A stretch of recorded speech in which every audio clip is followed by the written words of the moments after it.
Welcome to the Prophecy Club. Very important information today. Our topic is the long-awaited third beast finally about to be forming? This is real important stuff. Erdogan seeks Islamic alliance against Israel. In other words, the head of Turkey is trying to form an Islamic NATO, a group of nations, just like Daniel chapter 7 says, and Revelation 13:1 both say have to happen. In other words, this is like a big fulfillment. And matter of fact, let me make also one more point. You know, we were watching real close to see if Omar Usher's in Palestinian state would take place in 2024, and rightfully so. And we were also told that the Palestinians, or Israel, will give the Palestinians a state, but it'll be a temporary measure to allow the Israelis time to strengthen the military. Then oil will be discovered. And I'm also watching to see if when Israel gives, it will happen, okay, when Israel gives the Palestinians a state, if that also gives the Jews back access to the temple again, and part of that also allows the caliphate to form. In other words, this four-nation Islamic confederacy that will be the third beast. I'll show you. It's really important stuff today. Could it be this is all about to form? Well, it certainly looks like a lot of things prophetically are about to happen. Okay, so Erdogan seeks Islamic alliance against Israel, says its expansionism won't stop in Gaza. Well, actually, he's correct, because they're going to clean house, because Israel, according to Ezekiel 38 and several other verses, will be dwelling safely when Armageddon or when Russia and her Islamic allies comes down to attack Israel. They're not dwelling safely right now, obviously, but that's going to happen.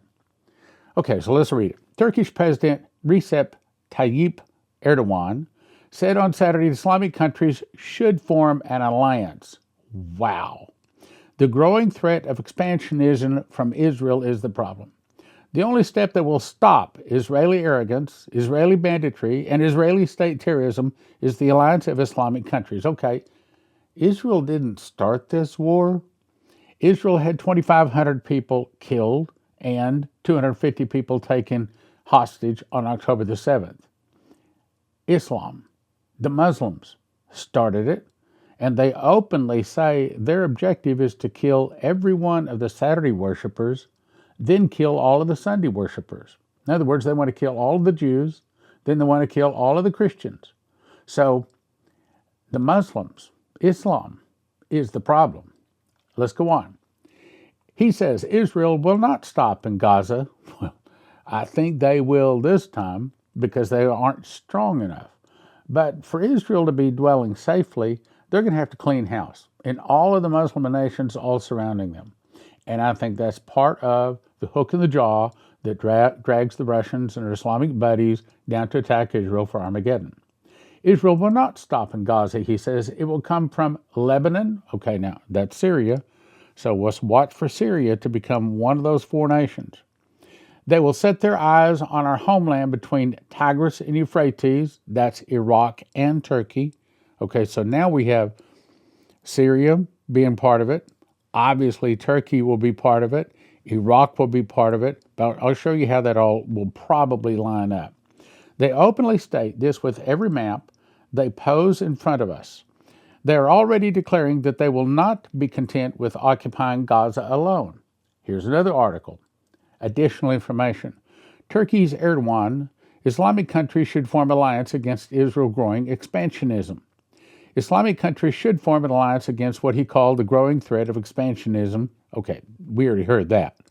The only step that will stop Israeli arrogance, Israeli banditry, and Israeli state terrorism is the alliance of Islamic country.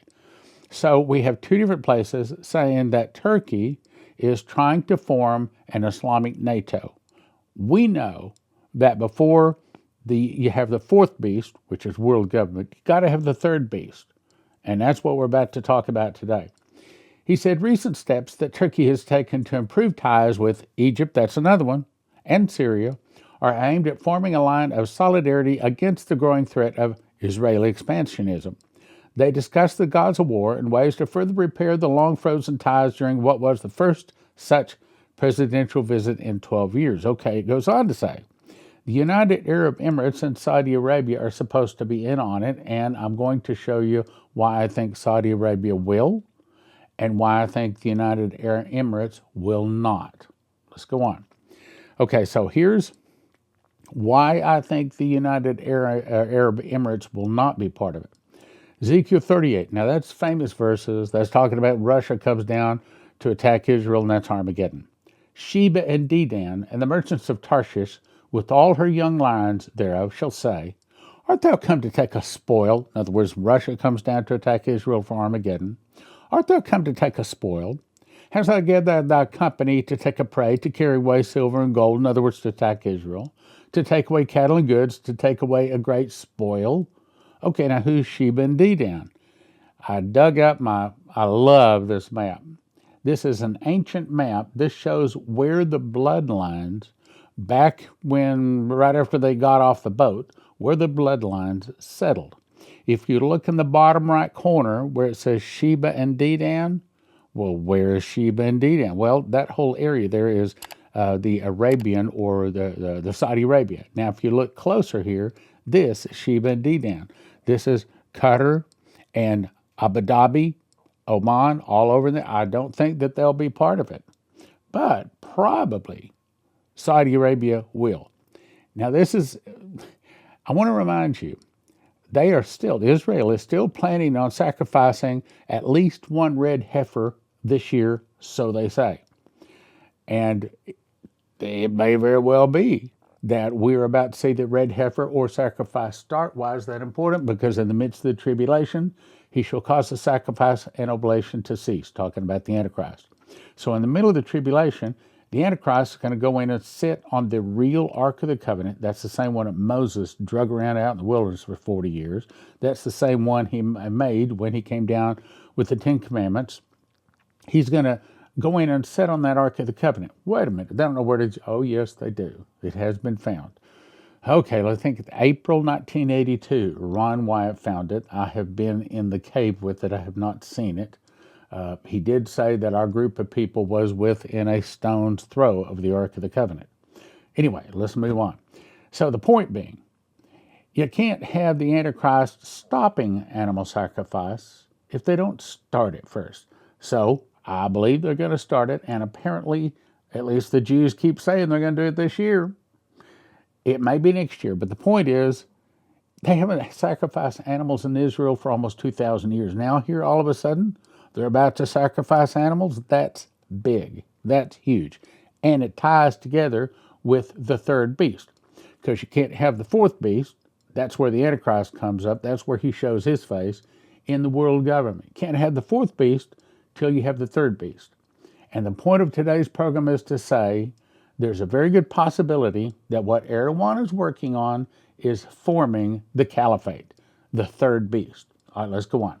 All right, so let's go to Scripture so we can understand what's happening. Let's talk about the first beast. Now, I've talked about this many times, so I'm going to breeze through the first couple of things. Just a brief reminder. Okay, so Daniel spake and said, I saw in my vision by night, behold, 4 winds. In other words, 4 different groups of people of the heavens strove upon the great sea. We know that the sea is people. So this is 4 superpowers, what it's really talking about, rising up out of the people, 4 of them. And 4 great beasts came up from the sea, diverse one from another. The first was like a lion. Well, who's the lion? That would be England, okay? And the wings, and it had eagle's wings. That would be America. America primarily came out of England until the wings thereof were plucked. I used to think that that's the fall of America. That's not. Instead, a lot of things came to me when I memorized the book of Revelation.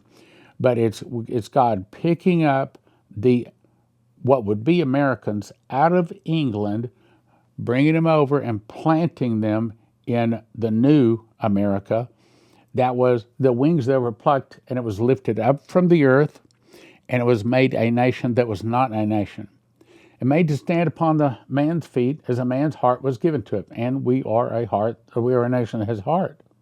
Okay, so what's this saying? It's saying that there's the 4 last superpowers The first one will be a nation, does not say the lion.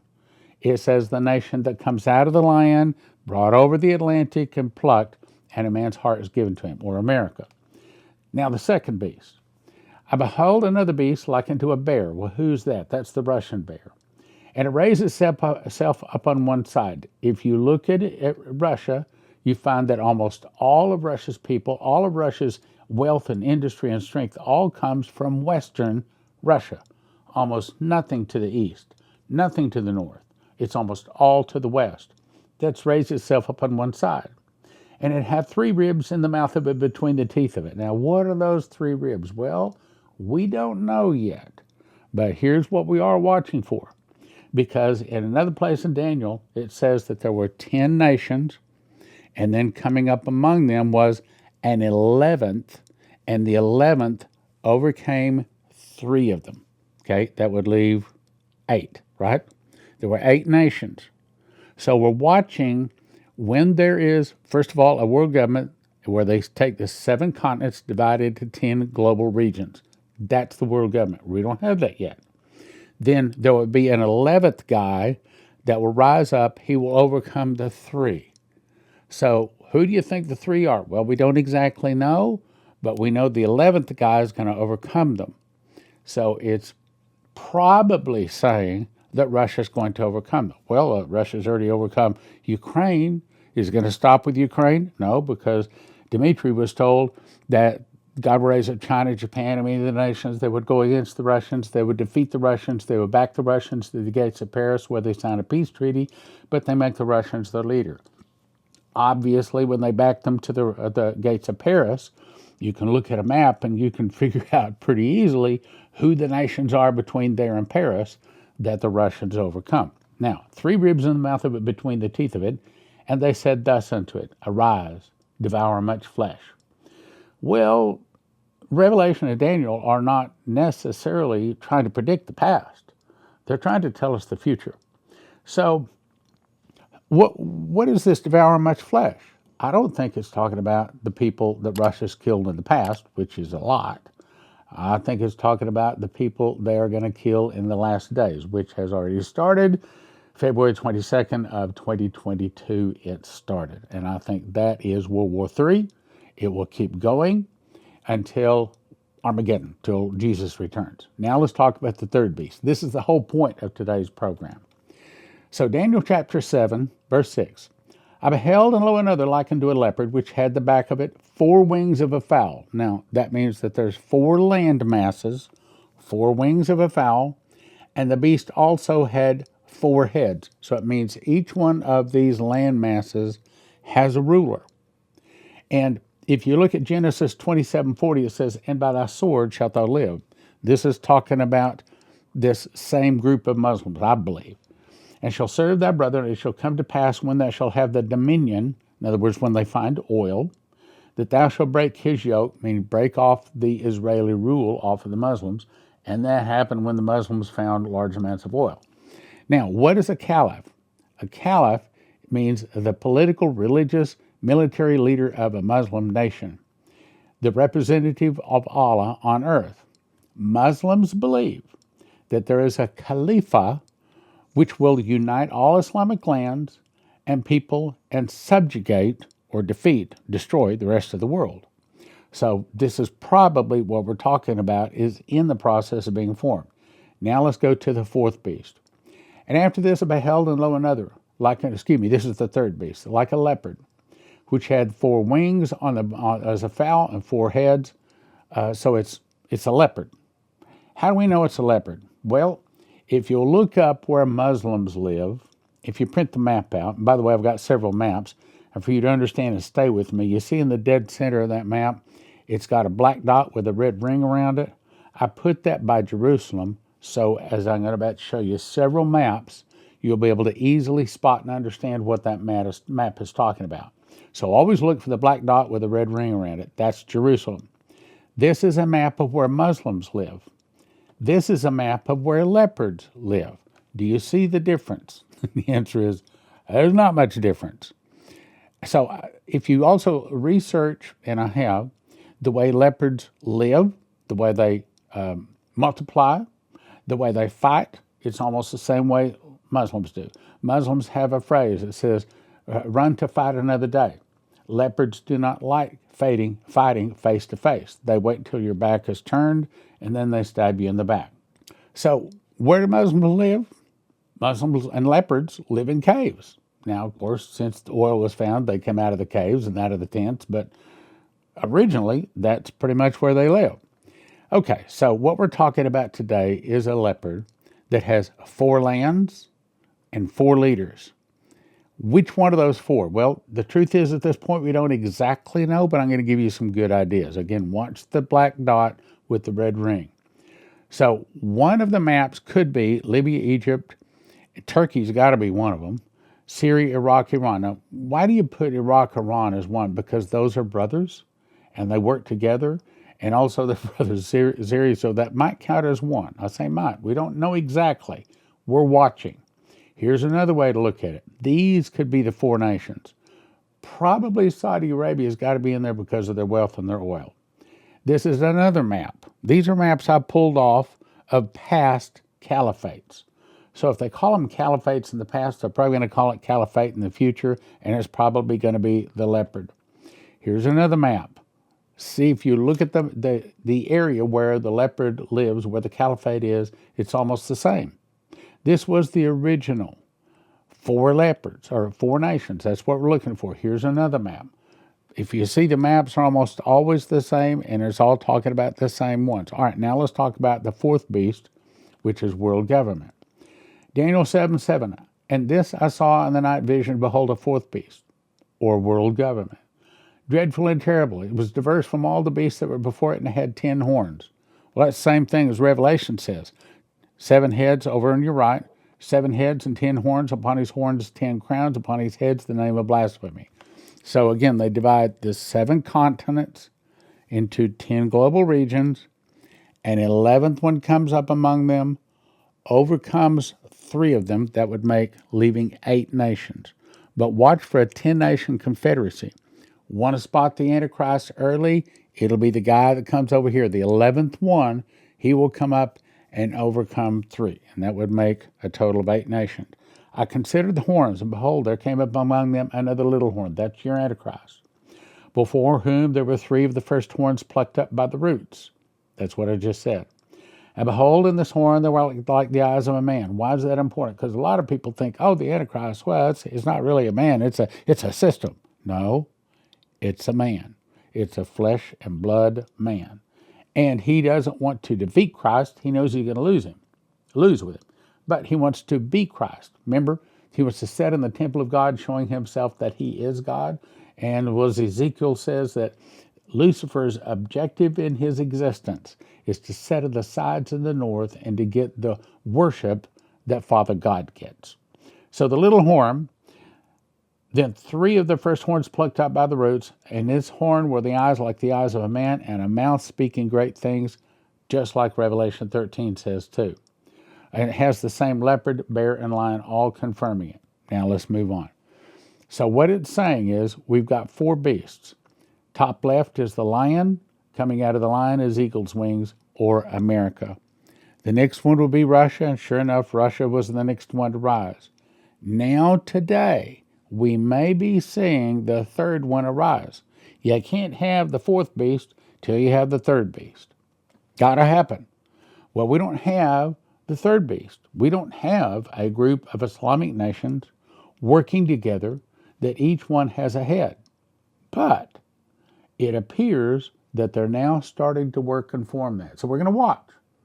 And then where it's ultimately heading is the beast from the sea, Revelation 13:1. Another way to look at it is like this. So this beast from the sea is going to have the head of an English lion. America is not listed there unless we're somehow found in the lion, but the Bible does not say anything about an eagle at all. Then a body of an Islamic leopard, feet of a Russian bear, and according to Brandon Biggs, top right corner, this is what their flag will look like, or the 4th beast, similar to this. This is, according to Brandon Biggs, he saw this is what the Antichrist or the world government flag will look like.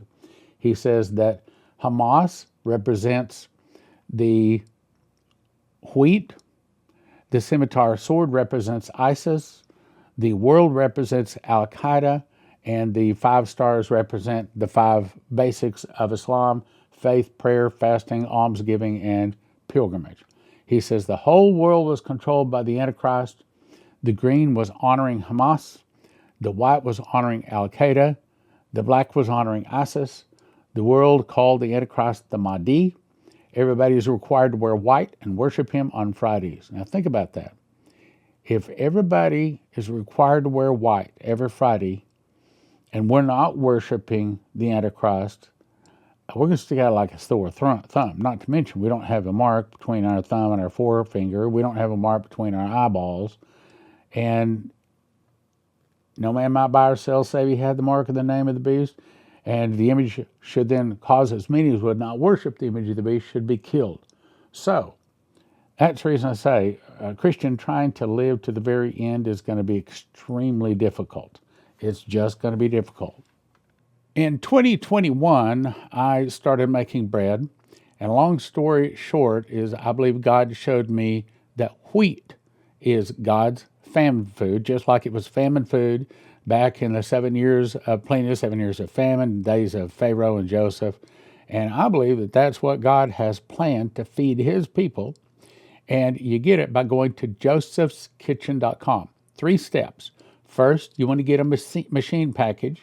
Second, you want to order 6 ingredients and watch some videos, download the recipes to be able to make the bread.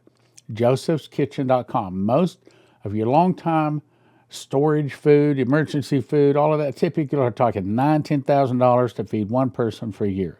Joseph Kitchen can show you how to do it for around $1,000 a person, and your kids will actually eat it, and it's actually good for you. Here's some bread that I made. In my case, I lost weight, lowered my blood pressure, gives me more energy. I eat a morning, slice in the morning, slice in the afternoon. Always a slice before I go play racquetball. Go check it out, josephskitchen.com. If you don't want to lose your life's savings, if you have an IRA or a 401k, the thing to do is call 800-200-GOLD. 800-200-GOLD. These folks are Christians, and they specialize in helping people not lose their life savings in the event of a stock market crash and things like that. Look, most of the 401ks, most of the IRAs are in paper, backed by paper, and as Lindsey Williams says, if it's in paper, it's worth the paper it's written on. You can lose it all. 1-800-200-GOLD. 800-200-GOLD. Hey, give them a call. Doesn't hurt, doesn't cost you anything. See if they can give you some good advice. When the suitcase nukes, I didn't say if, I said when the suitcase nukes go off, if you want your car to start, if you want your computers and your refrigerators and things like that, anything with a computer chip to work, you want to have one of these from EMPShield.com. EMPShield.com. And they have videos up there. It takes about 10 minutes to put on. It's not complicated at all. And if you use the word prophecy, promo code prophecy, you get a $50 discount, and it helps your prophecy club. If you're out and about and all of a sudden you need gasoline, you need food, and the credit cards aren't working, they aren't taking dollars, then one of the best things to have is right here. It's a prepper bar. Each one of these is a little bit bigger than a credit card. It'll fit in your purse or your billfold, and it breaks into various pieces. So you could give them part instead of maybe more silver, more gold than you need to. Carry it right in your billfold or your purse. This particular one is 5 bars. You don't necessarily need to carry 5 bars with you, but you call 844-771-1776 or prophecyclubbar.com. prophecyclubbar.com. 844-771-1776.